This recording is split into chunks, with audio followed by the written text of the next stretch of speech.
Welcome to Part 1 of the MSP 432 training. This section is the MSP 432 overview.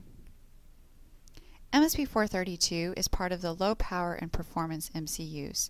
This is within MSP's portfolio of ultra-low power MCUs, including our FRAM products, and security and communication MCUs, including our RF430 products.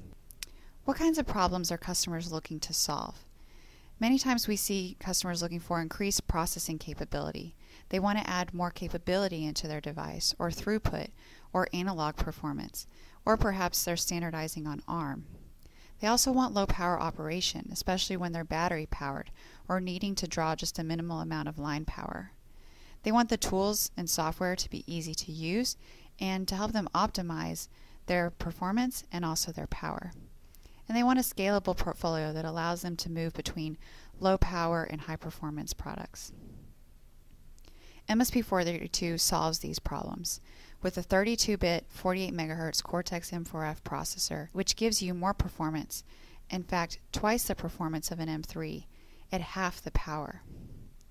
Low power operation is part of MSP's DNA. We've designed this device to be the lowest power general purpose Cortex-M device, with only 95 microamps per megahertz of active power and 850 nanoamps in standby, including RTC. We want users to be able to take advantage of the MSP 430 toolchain as well as the ARM toolchain, which allow you to optimize for high performance and for low power. And now users can choose between 16-bit products and 32-bit products, all that have seamless portability. Since performance is a key goal of MSP 432, it was important that we selected the highest performance Cortex-M device. Cortex-M4F includes access to the full ARM instruction set, as well as DSP extensions and a floating point engine. At the same time, it was important that we incorporate high-performance peripherals and features into the device. For example, we included the driver library in ROM. You can access ROM faster than you would if driver library was in Flash. Also, the Flash has two independent banks, which allow you to simultaneously read and write, which saves time. The analog is our fastest yet, 1 megasample per second, 14-bit ADC. This allows you to sample data faster. To elaborate on the Cortex-M4F ARM instruction sets, you'll see that Cortex-M4F includes the full ARM instruction set compared to M4 or M3 or M0+. This allows you to perform your operations more efficiently. You'll also see that a Cortex-M4F can process fixed point operations twice as fast as an M3 and over 10 times faster for floating point operations than an M3. When it comes to low power operation, first we wanted to optimize the silicon for low power. We included capabilities like a wide voltage range. MSP 432 can run at 1.62 volts. This includes the full speed as well as flash access. We've also integrated a DC to DC that allows you to be more efficient while operating at speeds over 24 megahertz. The flash buffer and DMA helps you to minimize the CPU cycles.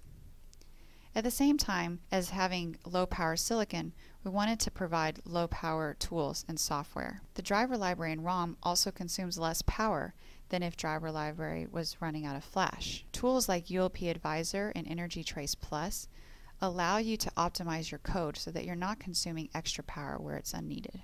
EMBC, the maker of CoreMark, has created a new benchmark called ULP Bench, designed to measure ultra-low power across different microcontrollers. You can see here that MSP 430 truly does have the best ULP Bench score, which shows that our power operation is the most efficient. Here, the higher the number, the lower the power. MSP 432 offers tools like Energy Trace Plus that allows you to see in real time the power consumption of your entire device. You can measure current or track your CPU states to identify where you might have power black holes. To take a look closer at the device, you'll see here in orange the peripherals that are the same as in MSP 430. This is important for MSP users who want to migrate their code from their 16-bit device to the new 32-bit core. The items shown here are typical components of an MSP 430 user: hardware, software, development tools, and development kits. Now if we look at MSP 432, which pieces port seamlessly? All the items in red that have moved down to MSP 432 are the same as in MSP 430. You'll notice the only thing that didn't port is the core. That's because we have a new 32-bit ARM Cortex-M4F core. Now there are some components that are new to MSP 432. New 432 modules and ARM modules, which will come with new software. You can program using register level style software or use driver library. ARM users have the opportunity to take advantage of CMSIS style coding, and we have new IDEs available like Kyle. MSPware is your one-stop shop for all of the technical collateral you're going to need. You can see here that the user's guides and data sheets, training, app notes, and code examples are all contained within MSPware. This is the best place to start your evaluation and your code development.